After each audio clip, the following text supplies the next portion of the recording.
24 eggs na siya na cage-free. Ayan.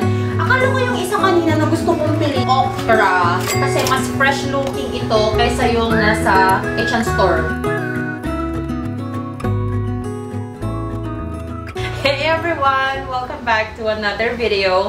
Welcome or welcome back sa another video. Ayan. Ninibago akong mag-vlog. Tagal ko nang hindi nag-vlog ng ganito guys. So, alam ko naman gusto-gusto nyo yung nanonood ng mga grocery haul. Pero to be honest kasi, hindi na kasi kami nag-grocery na parang dati. Na sobrang dami, na parang umaabot pa kami ng $500.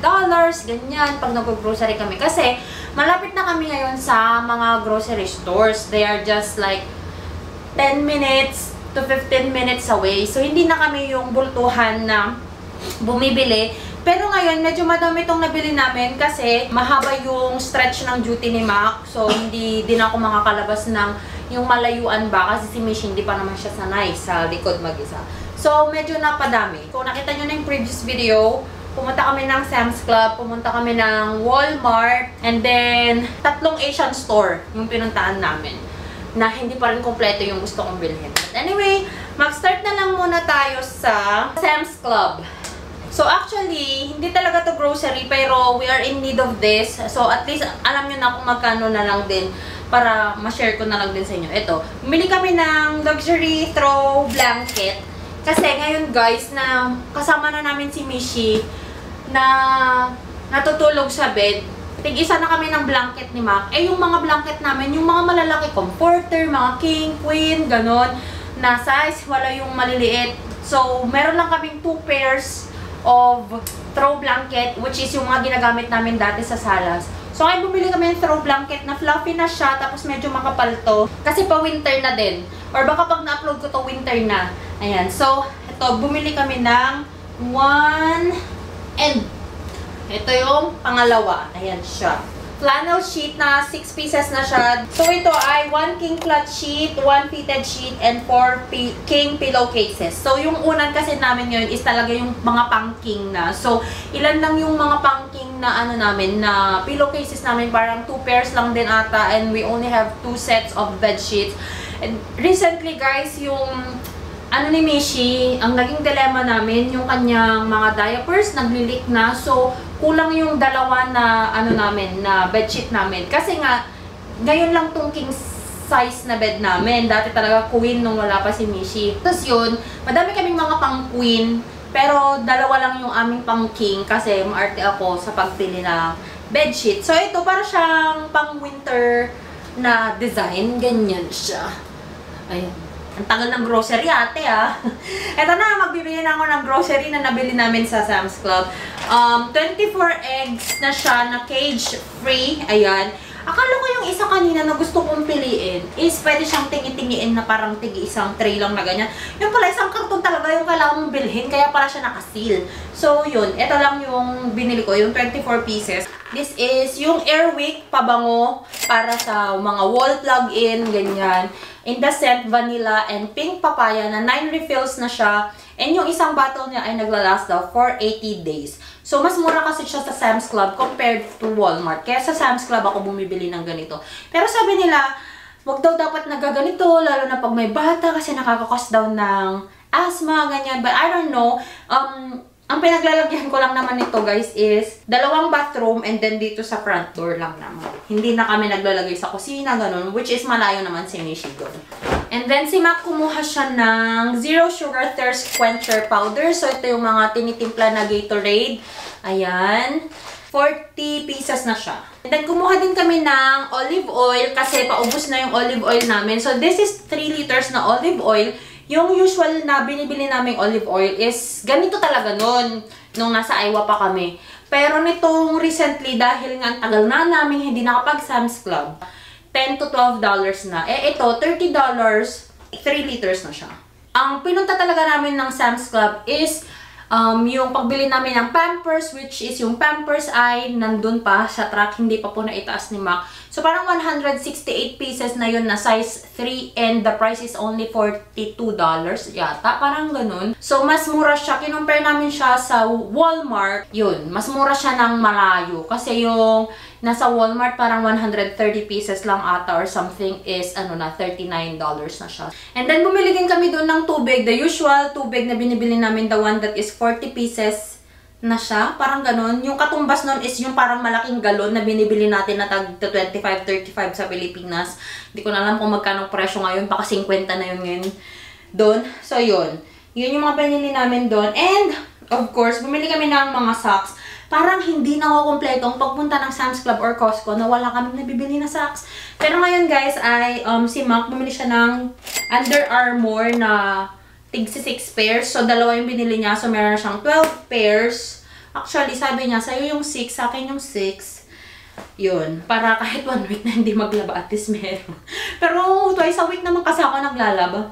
And then, bumili rin siya ng 6 pieces din na Under Armour din na yung liner lang siya. Training liner. Parang ganun. So, mga pang sneakers ba na ayaw mong nagpipik yung medyas. And then, dahil naka-sale to guys, ay bumili ako ng mga cords. So, $4 yung shirt, $4 yung short. So, ayan. Ganito siya. Parang kakahawid niya yung nabili ko sa Costco. And then, t-shirt lang din. So, I got... Tapos ang lambot ng tela niya, maganda siya na pangbahay or panglabas din. So, bumili ako ng mint or turquoise or whatever, teal. Hindi ko alam. Kukomenta na naman ako ng pamangkin ko. Tita, that is this kind of color. Ganun na naman. And then, beige. So, mura kasi. Tigpa $4 lang. Eh, kahit sa Shein ako bumili, ano pa rin yan, mas mura pa rin yung cords na yan, parang $9 lang. Or sabi mo na $10 with tax na yun. So, mas mura pa rin siya. And then si Mac, nakabili siya ng jacket na pang-duty. Yung susuot mo kapag nasa loob ka na mismo ng hospital, yung mga pang-duty. So, mas siya ng navy, which is good kasi the zipper ito. Pasus! Akala mo naman, kumakain talaga siya ng ganito. Bumili siya ng veggie pops. Kasi tinatanong niya ako, gusto mo ba yung veggie sticks? Ayoko na noon, sabi ko. Kasi maalat siya, guys. Veggie nga siya, pero maalat. Kaya ayoko na. So, ito naman, pizza flavor naman siya, pero puff na siya. Hindi na siya yung stick. So, I don't know. Yan. Yan siya. Punta naman tayo dito sa Walmart. Ayan. Hoy, bakit? Ang excited mo. Pasensya na po kayo sa background at may anak na po kasi ako. Very happy. At least happy yung anak ko. Yung pinunta talaga namin sa Walmart is para bumili ng tubig ni Mishi at ng gatas. So, yung tubig niya ay nandun din sa truck. Hindi pa po tinataas ng daddy.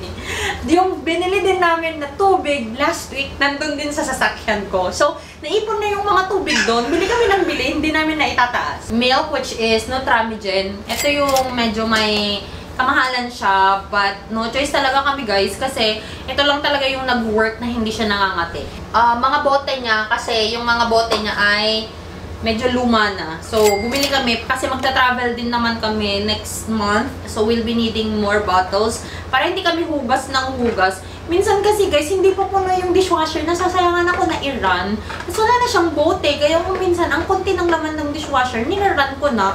Eh, ayoko na kasing maghugas ng mano-mano na nag-brush ko to, tapos ilalagay ko dun sa, anong tawag dun dali? Sterilizer niya. Mas madaming trabaho. At least ito, i-wash ko lang, i-rinse ko lang dito sa faucet. Tapos, dishwasher na. Na-sterilize na din siya. So, mainit yung tubig na pang-wash, mainit din yung pang-dry, ganun. So, at least maganda siya. So, ito pala yung brand, guys, na Ma'am, which is MAM. Parang flat yung nipple niya. Mas sanay siya dito. Tsaka, easy to handle yung bote para sa kanya kasi medyo skinny lang siya, hindi siya yung mataba. Ayan, so ganito yung laman niya. Tatlo yung laman niya. Dede pa rin. Nipple pa din. Pero at least may hawakan siya dito. Dito sa ganito niya. And, pero sana lang gusto niya yung nipple. And pwede rin siyang ganito. Minsan kasi talagang gusto na niya. You wanna hold it? You wanna hold it? Ano? Awa, awa, awa. Uy, alam niya! Ang galing! Ang galing-galing! Sige, sinubo mo na. So, we bought cauliflower. Nalagay ko siya sa beef with cauliflower. Serrano peppers. So, ito siya. Yung itsura niya is parang yung mga pangsigang natin sa Pilipinas. But, this will be my first time using this. Ilalagay ko siya sa pinapaitan tsaka sa sinigang okra. Kasi mas fresh looking ito kaysa yung nasa Asian store. This is napa cabbage. Ilalagay ko to sa nilagang baka. Ilalagay ko rin siya sa pansit na rin para hindi siya masayang. I got here red bell pepper. Isa lang yung binili ko. Hindi na ako bumibili ngayon ng mga malalaki na madaming nakasupot kasi eventually hindi ko lang din sila naluluto. Nasasayang lang. Yeah, I saved some money dahil mas mura kapag bulk yung binili mo. But then, it defeat the purpose kasi nasasayang lang din siya. Napupunta siya sa basurahan, so wala lang din. So, I only bought one. Kung kailangan ulit namin, we can just go. It's just 8 minutes away, yung Walmart. Oh, we got Binky. Si Mishi, guys, ay nagpa-pacifier po siya. But now, I am trying to win her off from her Binky kasi parang minsan, kahit hindi siya fuzzy, gusto niya nagbibinky siya, hindi siya nagsasalita. So, yun, tinatanggal na namin yung Binky ngayon. I only give the Binky pag gusto niyang yung parang gusto ko na siyang patulugin or pag nagiging fuzzy siya, gano'n. Pero kapag naglalaro lang siya, hindi ko na siya binibigyan ng Binky. So, bumili na kami ng 6 to 16 months. Ito, mas malalaki na siya. Mas malaki na yung nipple niya. So, ito pala rin yung brand na Ma'am, M-I-M. Same with her bottle. Tofu, this is the firm tofu. Gusto ko na ng magulay. Onions, we only got 3 onions. Ayan. And then, I got here, ox tripe. Scalded beef tripe. Ito, tripe kasi gusto ko nga ng pinapaitan. So, hindi ko naman po ito lulutuin na pang pinapaitan. And, bumili si Mac ng beef liver para sa papaitan. Yes po, meron po silang liver dito sa Amerika. Okay, now let's go to the first Asian store na pinuntahan namin, which is the OMG. Ayun lang namin napuntahan yun. And Filipino yung may-ari ata. Most of the products there are Filipino products. We got here cupcake. Nanis daw to ni Mac. Nahanap siya ng isang araw. Nung last week pala, nahanap siya. Ubus na daw ba yung cupcake niya? Sabi ko naman, di naman ako kumakain ng cupcake. Ikaw lang naman kumakain. Kasi yung pinili pa namin sa Chicago yun. So, ubus na yun. And I know na favorite niya yung pillows. So, sabi ko, hindi ka ba bibili ng pillows? So, may nakuha kami isang pillows. Nag-crave lang ako ng pancit canton. But I'm not really into pancit canton na. Pero mas gusto ko ng mi goreng. Yun. So, ito. Bili kami ng 4 lang na chili mansi na pancit canton. And still from that store, ay bumili kami ng chicken longganisa from Magnolia. And tulingan. Tulingan daw to, sabi ni ate. Sabi ni ate na nagbebenta. So, gusto ko to magiginataan isda ako at saka paritong or sinigang, ganun. Sasawa na kasi kami, guys, sa yung actually, mas mahal pa kasi itong mga ganitong isda dito. Siyempre, important sila compared to salmon and tuna. Though tuna is really expensive pa rin kasi fillet siya na nabibili mo. At fillet din naman yung salmon, pero yung salmon, mas mura siya. Parang anywhere, pwede mo nga siyang bilhin. And then, nakita to ni Mac, fish balls. Ayan. Kuchinta mix. Ayan. And then, pinakurat. Ayan. Kasi mahilig kami sa mga sausawan, sa suka, yung adobo na beans. Nag-adobo ako ng beans, guys. Galing pang Canada yun. Finally, naubos na. Paubos na. Lahat ng galing Canada. Isang taon na sila sa freezer. Para siyang bata. Tingnan yung mga pagkain niya. Cupcake, pedos, chocomalos. Ayan. And then, dahil wala kaming nabili sa Walmart na juice, sinadjust ko na lang na bili na lang ng mogo-mogo. Mahilig kasi siya sa juice. Wala yung gusto niyang juice, yung pineapple na plain. Century tuna, caldereta style, and mechado. Pinabaon niya to sa ospital, guys. Kanin, tsaka ganito. Pag yung ulam namin is parang sakto lang talaga na for dinner namin. Yan yung pinabaon niya. Twice na siya nagbaon ng ganyan. And nagustuhan niya, kaya bibili daw siya pang emergency baon. I went to another Asian store and I bought eggplant. At least kasi ano mo to for prito, tapos ilalagay ko din siya sa pakbet. Tapos unfortunately nga wala silang sitaw. Kain tayo ng pakbet na walang sitaw. Ampalaya for the pakbet. And then papaya. Gusto ko sana ng sapsapuriket pero inulam na namin yun last week. And parang ayoko nang magluto ng ganun kasi ang sakit sa braso para mag-grate ng papaya. Do ang liit lang naman ng papaya namin. So, gusto daw ni Mac ng papaya na may sardinas. Yun yung cravings niya. Last week pa niya sinasabi yung papaya daw na may sardinas. Bumili pa siya ng sardinas. So, wala naman kaming papaya. And then, lagi na namin binibili. Malapit kasi ito sa counter, which is, I found out that it's more expensive here in Sioux Falls compared to Sioux City. Kasi, punta kami in Sioux City, bumili kami ng ganito, and this one only costs like $4 in there. Pero dito sa Sioux Falls, it's $6.59. So, parang $7 siya. So, this is mochi na melon Melon flavored and I think apple. Yan. Gusto kasi ito ni Mac. And then I also got ginger root or luya kasi nakalimutan kong bumili sa Walmart.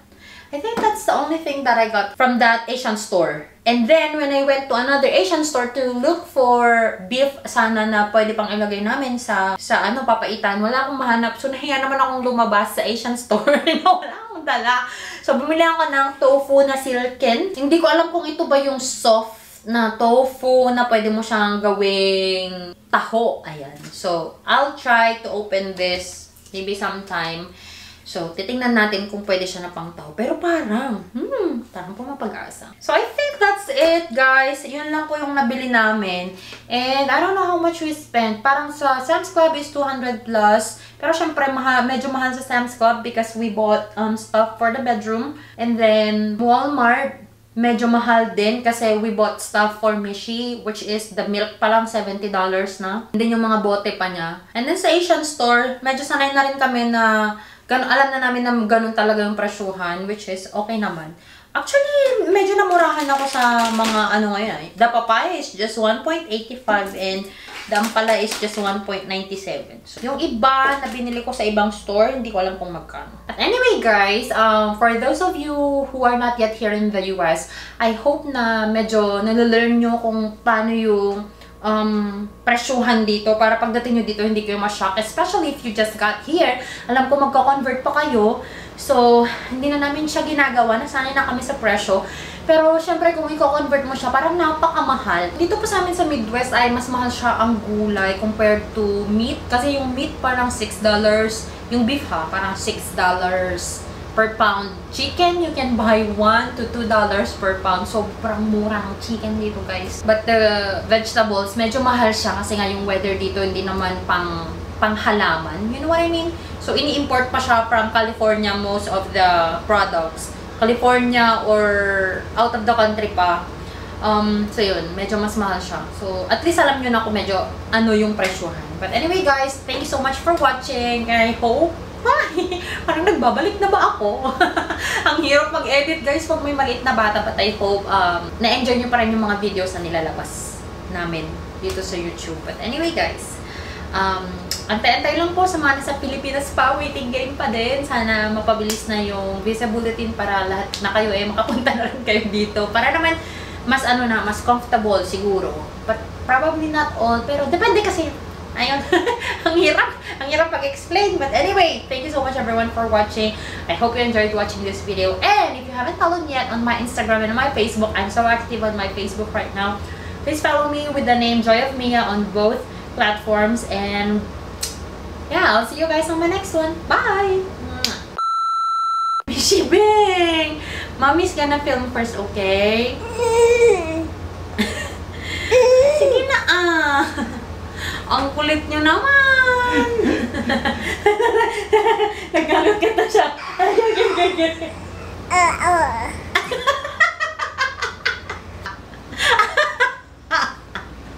Bishi Bang Bang! Niloloko ka ni Daddy. Super close up. Ay, bakit yung fingers mo na naman? Where's Giraffe? Si Giraffe ang teeter dapat. Sige na, maligo na. Wish that I could stay in this moment forever, so I can hold you in my arms. I will carry you on my shoulders as long as I'm